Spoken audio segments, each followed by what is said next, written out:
What's up, guys? Welcome back to Star Citizen, welcome back to the verse, and welcome back to Zero to Hero. We'll do a quick update. I'll show you what we're up to at the moment, which is 326,268 Alpha UEC.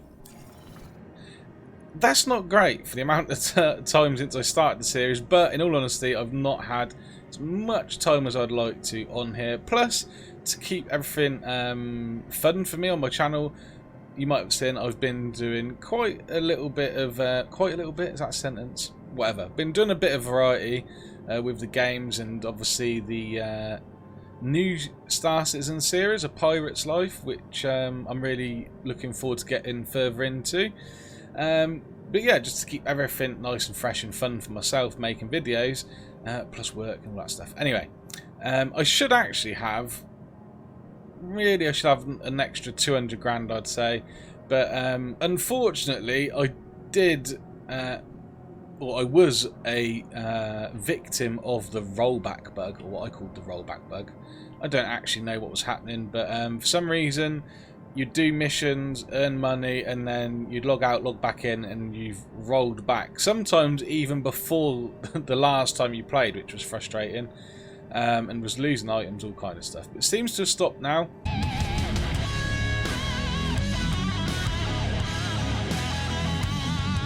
Currently, I'm over here at Lagrange 1 at Microtech, and started earning some reputation with these guys.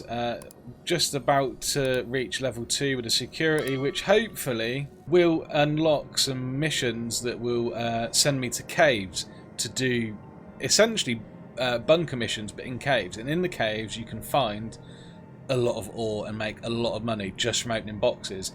So that's why I'm over here. But we're not doing bunker missions today. We've already done 2 videos in bunkers, and I wanted to do something a bit different.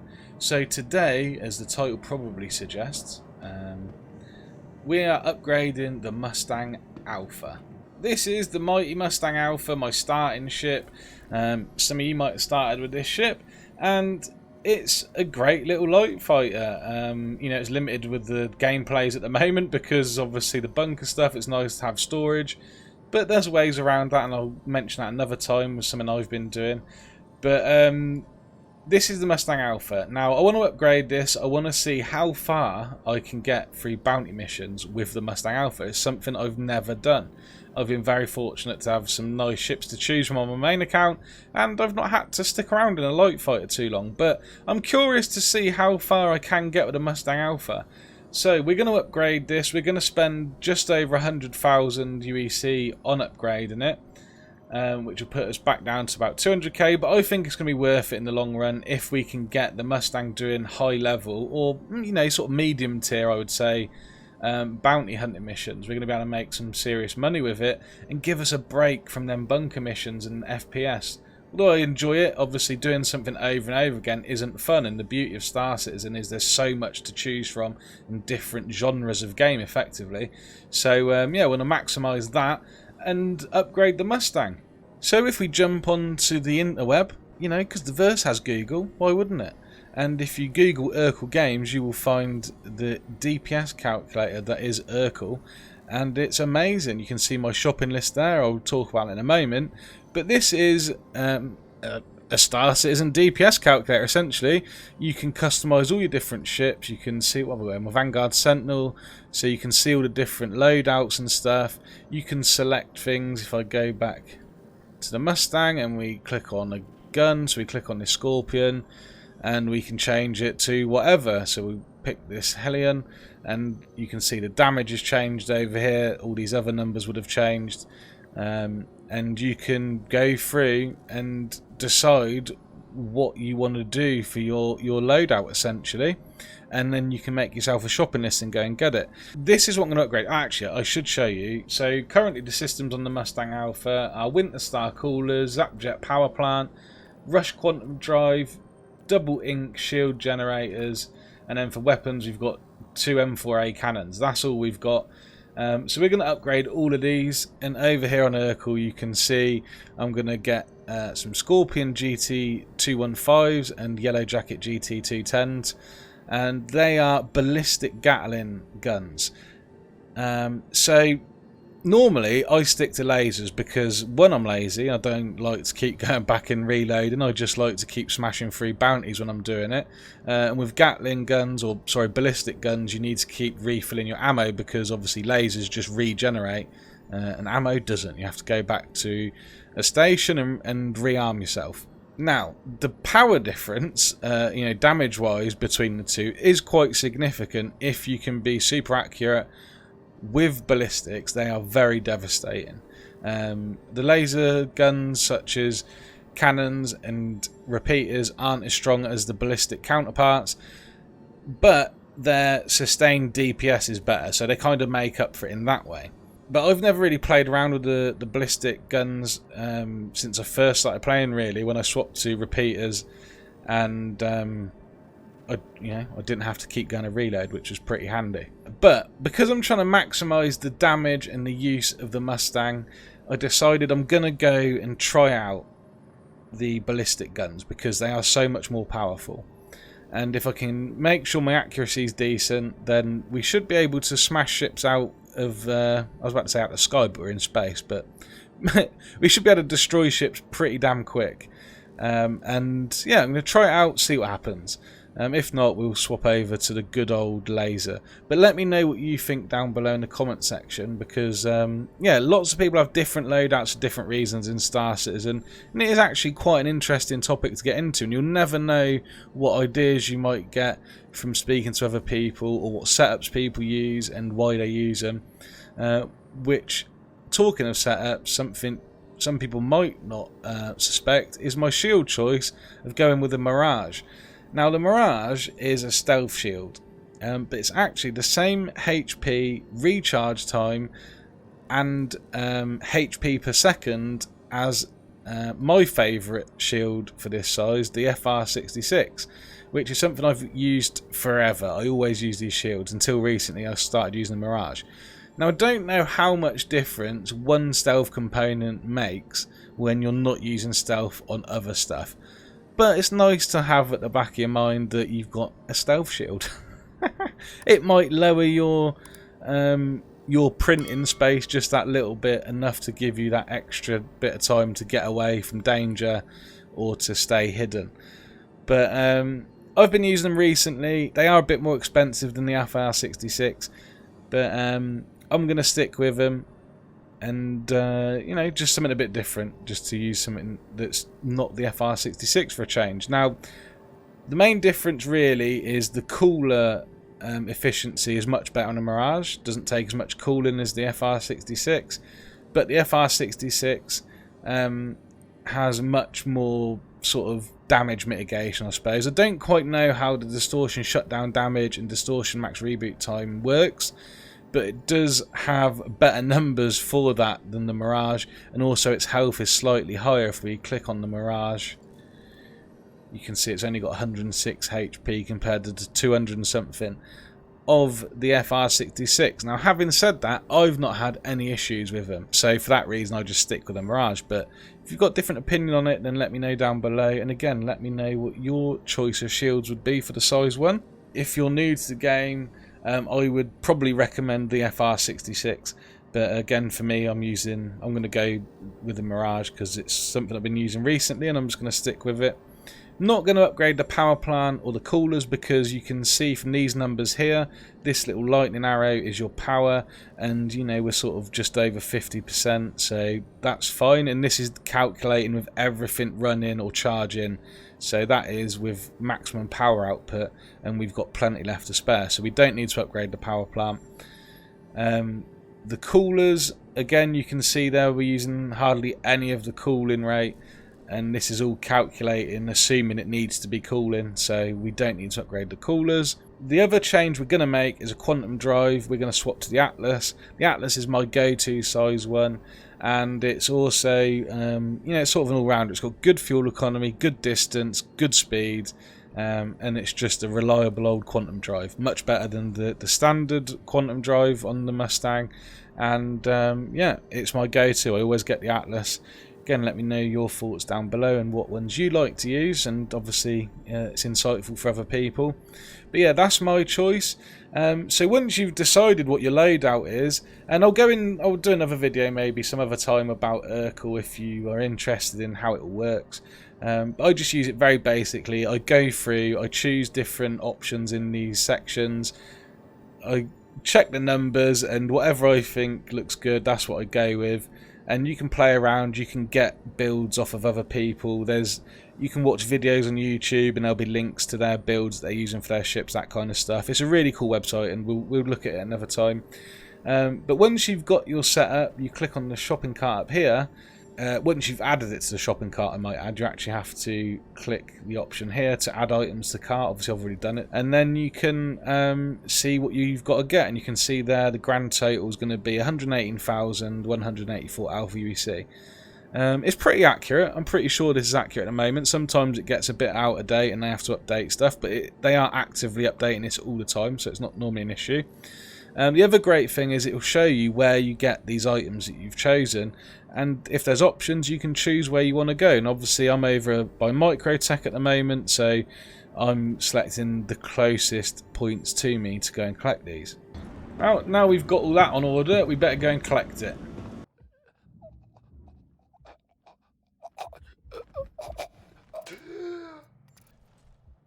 Almost just suffocated, forgot my helmet. Now when you've got your shopping list, you don't have to go and buy it all at once like I'm about to do, of course. You can do it in bits. But, oh, by the way, yeah, we mentioned the money. I've also got some nice armour. This is stolen from a corpse out of one of the bunkers. And I really like this new sort of piratey get-up, I guess. This is, you know, the bad guy's armour. And I really like it. It looks wicked. And there's all sorts of different armours you can find when you're doing the bunkers now. So it's good fun hunting for armour. Anyway, the point I was making was you don't have to go and get everything all in one go. You can always, you know, prioritise what you want and then go and get one thing at a time. I have to say, for me, my priority is the quantum drive when I'm doing one thing at a time, because the Atlas quantum drive makes such a big difference to these early game ships, and getting around the verse just makes things that little bit nicer and less waiting around. So that would be my priority. Again, it's completely up to you.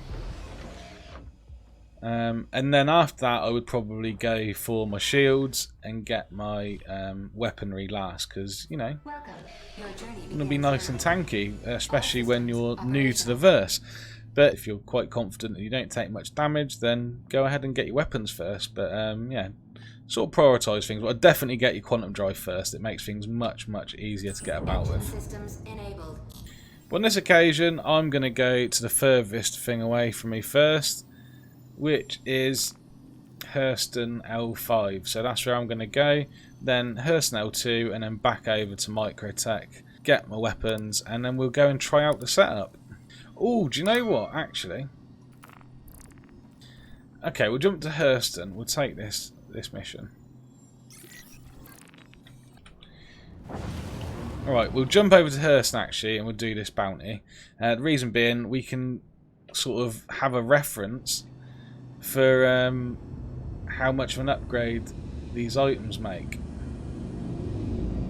Of course, I have to say, the first set of bounty missions for 4,000, not that hard even with no upgrades, but obviously we'll have a sort of idea on how long it takes me to kill this first guy to when we fully upgraded, and we'll try and do another mission to start with at 4,000, so they should be hopefully the same ship even, and then that should give us a good reference.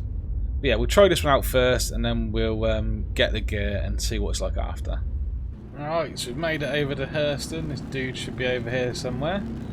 And we'll take him out and compare it, or try to compare it, to the upgraded version of the Mustang.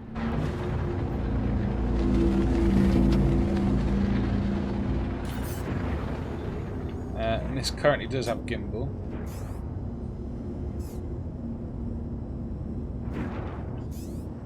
Which I think on these weapon slots might be standard actually. But the new weapons I put on won't have gimbal. I imagine it's just the front end guns that will be gimbaled still. Alright, get in range.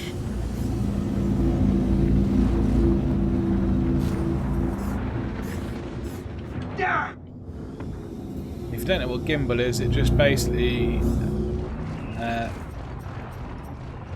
auto locks or aim assists your guns basically.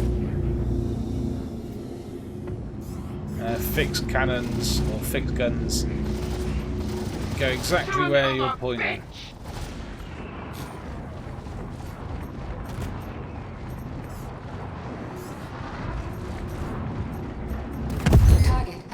There we go. Weren't too difficult. Let's go and collect the items then and get this bad boy upgraded. Right, okay, we've made it back to Microtech. I've been and got all the other parts. I've just picked up 2 size 2 Gatling guns from Centre Mass here in New Babbage, and we'll get them fitted. Right, okay, here we go. So when you land at a location, you need to make sure you store your ship when you're trying to do upgrades, because you can only add the upgrades to a ship that's in storage at that place that you're at. So you can see here we've already put on the Atlas Quantum Drive, 2 Mirage generators, 2 Yellow Jacket Gatling guns, and now we're going to swap these front guns out for the Scorpion GT215 Gatlings. Like so, you can see that it says equipped, and then you just click save changes and equip. That's it, done. And then you'll actually find, if you open your inventory, that the other cannons are now in storage here. Ooh, what are they? Don't know what they are. But that's it. That's the Mustang all kitted out. Like I said, we didn't upgrade the coolers or the power plant, but everything else we can upgrade, we've upgraded, and hopefully that's going to make a massive difference. So let's go find out what it can do. Okay, so we do have a very low risk target available, which is what the other target we took out was. So we'll do that one to start with and just see, you know, if it's, well, it will have made a difference, but how big of a difference that's made. So I'll head back to the spaceport and we'll grab the ship, and we'll go take out this target and see how we get on. And by the way, isn't New Babbage just awesome? I don't spend a lot of time in this place, and it's so just beautiful. Such a great place to be. We've got the Mustang out. Now, one of the cool things about this game is when you actually upgrade stuff on your ships and change things, you will be able to physically see most of it. So you can see there the Gatling on the wing there. That wasn't there previously, that's now there because this didn't have anything on the wing as standard. And I didn't show you what the other gun looked like previously, but you can see this is a new Gatling type gun on the front, which looks pretty cool, really detailed. On the Mustang, I don't think, or I've never been able to find at least, the components like shields and things like that. But on bigger ships, you can open compartments within the ship and you can find shield generators, power plants, all that kind of stuff. And as you swap parts in and out, you will literally see a different system in the ship when you open them certain compartments. So it's pretty cool that you can do that. Eventually you're going to be able to do that all manually, take stuff in and out manually, fix things as well when they go wrong. Obviously we're a long way from that happening, but that is what the future will hold for Star Citizen in that regard. But anyway, let's jump in and go check out what the beast is like. Also, you can see I didn't actually spend 100 grand in the end. When you're using Erkul, just double check the shopping list, because it does sometimes add components you don't need. It's already on the ship. So just be wary when you're purchasing stuff that you actually do need it. But yeah, it wasn't quite 100 grand in the end, which is nice. Right.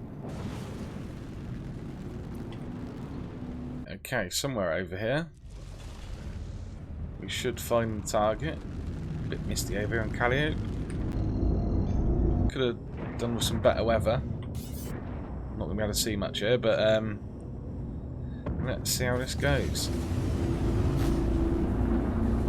Again, we still have the gimbal on the front mounted gun on the Scorpion, so it's going to be a bit helpful.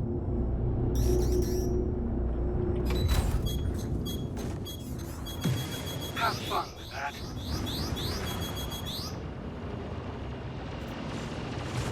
Alright.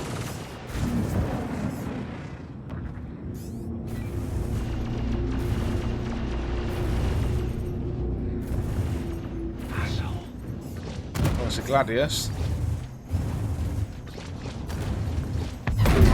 There we go. Wow, that is some firepower. I don't think the last ship was a Gladius, so I mean that was super easy. Again, very low risk target, guys. This isn't saying how amazing the Mustang is, but obviously that was much quicker than the last target we took out. What is that? Why is that just spawned there? That's weird, isn't it? I'm gonna take this guy out as well. Shit. Target has been destroyed. I mean, that's 2 ships. See, the problem with the ballistic guns now is that I do need to go and restock. But we've completed the mission, so I was a bit bugged, weren't it? Okay, that second ship was actually the target, and that was the same ship, I believe, as the original. I think that was an Eclipse. Super, obviously it wasn't moving, but you see how quick we popped that Gladius, so I would say that's worth it. Again, I don't know whether I'll stick with the ballistics, but I do like ballistic guns. Used to use them a lot until they become a bit too much maintenance kind of thing. Like I said, you have to do a mission and then go and reload all the time. Even if you're quite accurate, you can only take out a couple of ships. It's not the end of the world, but it's just nice to be able to stay out with the lasers and just keep going. You know, you don't have to go back and get extra ammo, that kind of stuff. So now I'll have to head back to Microtech and hopefully rearm if it will let us restock. I've heard people saying a lot of these are bugged, and I don't know which place are bugged, whether it's stations or Lagrange points. I'll try the station. If that don't work, I'll jump down to New Babbage, which is a bit of a pain in the backside, but see if we can rearm. If none of them work, the only thing you can do is destroy your ship and then re-summon it, which if that's the case, I will go and recalculate my damage output and find a laser setup I like, because I don't want to keep destroying my ship just to get my guns refilled. Alright. Let's see if this is going to let us refill.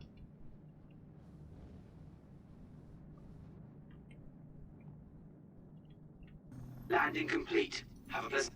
Restock. There we go.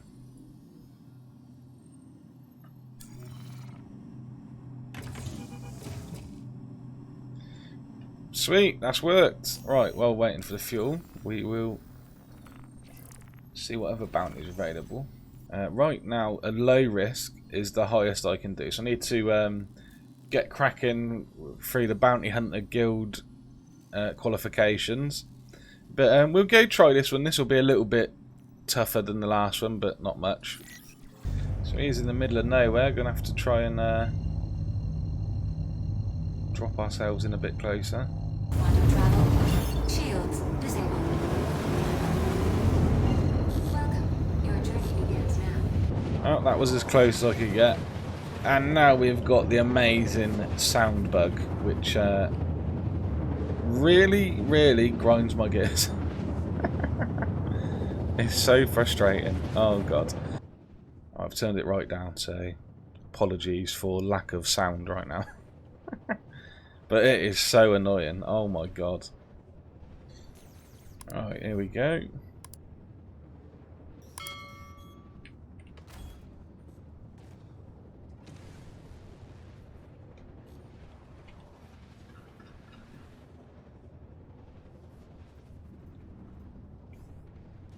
Heads up.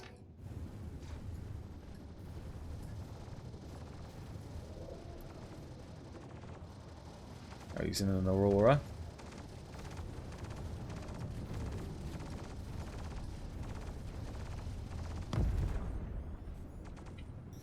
There goes one. My shields just took a battering. Let him recharge. There we go.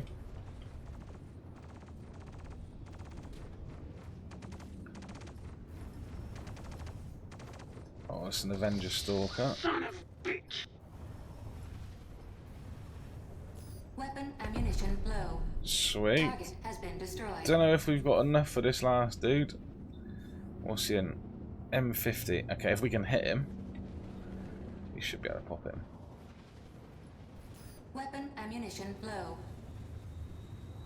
Weapon empty. So there goes the nose gun. I know that was the wings actually. Weapon empty. And that's it. We couldn't pop him, so now we're out. We got to run. Oh, I've got my sound back now. Right. So yeah, there you go. That's the downside to ballistic ammo. You run out. Quantum complete. And I am by no stretch of the imagination a master marksman or the most accurate pilot in the world, so do keep that in mind. But even if you're super accurate, you haven't got many shots to take stuff out. So you need to pick your targets for one thing, and just keep an eye on your ammo, basically. You know, so it could be an issue, for example, if there's a little fleet of ships there, and one of them's a Mantis, and they're stopping you warping away, and you don't pop the Mantis. Now you've run out of ammo, and you're stuck. You can't jump, you can't quantum drive away because the Mantis is locking you there. So that would be a real issue. But so you need to pick your targets, be aware of what's there, that kind of stuff with ballistic ammo. But I'm going to stick with it for now. It's nice to have a different, play a different style kind of thing. But and it's nice to have the Gatling guns. Hello, and thank you for contacting EDL Landing Assist. Because the fire rate is pretty nuts. I used to love playing on my Gladius a few patches ago with Gatlings on it. That was wicked. Absolutely annihilated everything. It was so much firepower. Sweet.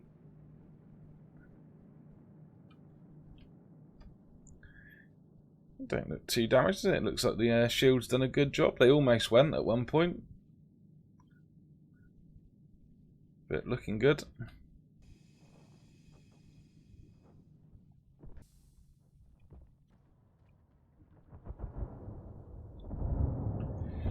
Oh, I've not got my helmet on. No. Oh, man. That's a good way to end, isn't it? Right. Amazingly, I seem to have got my gear back, which is always nice. Well, there we go. Let's pretend that didn't happen. I've now got a different helmet on. What an idiot. Anyway, that's the Mustang Alpha, all upgraded and kitted out. I think it went kind of well. I'm going to be interested to see how I get on with the Bounty Hunter Guild qualifications as we move through the higher risk targets. Not sure if the next video will be bounty hunting or not. It's quite a grindy thing with the bounty hunting, and I'm sure you guys don't want to watch me just doing that, but I will give you an update at the next video, and I'll show you where I get to. So I suppose, just for reference, at the moment we're at level 2 with the Bounty Hunter Guild. Okay, that's bugging out. Oh god, this game, what is going on today? Okay, I have no idea what's going on with this game today, but anyway, I think we're almost level 2, if we're not level 2. We do have low risk target and very low risk target contracts available. So yeah, once we've got some high level ones, I think the medium risk will be okay, and I actually think the high risk will be okay. And what I'll have to do is employ the tactic of running in and getting the one target taken out and then jumping out again to get through them. But, it'll be quick money. There you go, guys. I hope you're enjoying these videos. I really like doing this series. And again, like I mentioned earlier, I'm sorry it's a bit slow with things, but to keep things interesting for myself and just, you know, to stop burnout, that kind of stuff, it's nice to have all these different types of videos that I'm doing, with the Zero to Hero, the pirate stuff on Star Citizen, and obviously No Man's Sky. So yeah, apologies if things are a bit slow at times, but that's kind of why I'm doing it this way around. But anyway, I hope you're enjoying it, guys. Don't forget to hit that subscribe button and give the video a thumbs up if you did enjoy it. And I will see you next time. Cheers!